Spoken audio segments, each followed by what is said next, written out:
नमः संस्कृताय मित्रों, आज हम सब लोग पढ़ेंगे माहेश्वर सूत्र, स्वर और व्यंजन, इन सब के बारे में। एक बार जब शिवजी ने अपना डमरू बजाया तब उससे 14 सूत्रों की उत्पत्ति हुई, जिन्हें माहेश्वर सूत्र कहा गया। ये 14 सूत्र संस्कृत की और संस्कृत वर्णमाला की, संस्कृत व्याकरण की, इन सब की आधारशिला है। 14 माहेश्वर सूत्र इस तरह से हैं।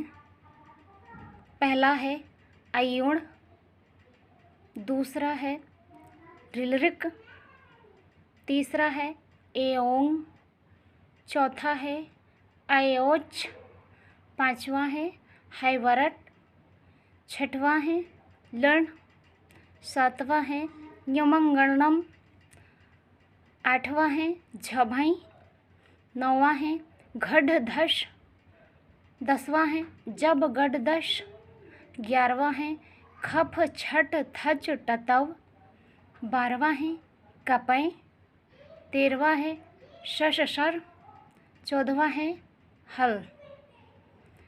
अ ई उ री लृ ए ओ ऐ औ, ये 9 वर्ण स्वर हैं, शेष व्यंजन हैं। अब हम लोग वर्ण एवं प्रत्याहार देखेंगे। वर्ण का अर्थ है अक्षर अथवा ध्वनि। अक्षर का अर्थ होता है जिसका कभी क्षर ना हो, अर्थात जिसके और ज़्यादा टुकड़े ना किए जा सकें।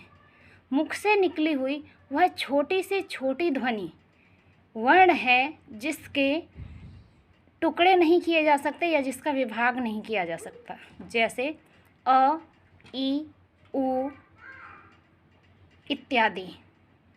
इसमें केवल स्वर नहीं, व्यंजन भी आएंगे, जैसे क, च, ट, त आदि।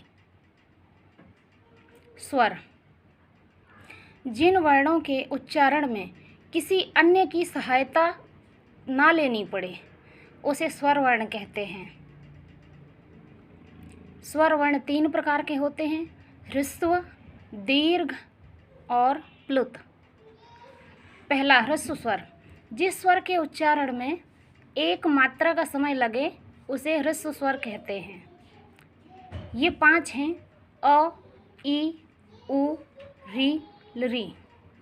दीर्घ स्वर, जिस स्वर के उच्चारण में 2 मात्रा का समय लगे उसे दीर्घ स्वर कहते हैं, जैसे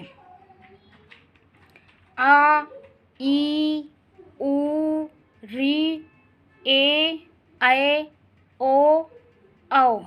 इनकी संख्या 8 है। प्लुत स्वर, जिस स्वर के उच्चारण में 3 मात्रा का समय लगे उसे प्लुत स्वर कहते हैं।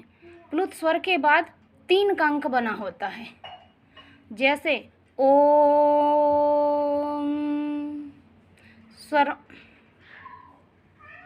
अच्छा, अब स्वर के बाद हम लोग व्यंजन पढ़ेंगे, लेकिन अगली कक्षा में। नमः संस्कृताय।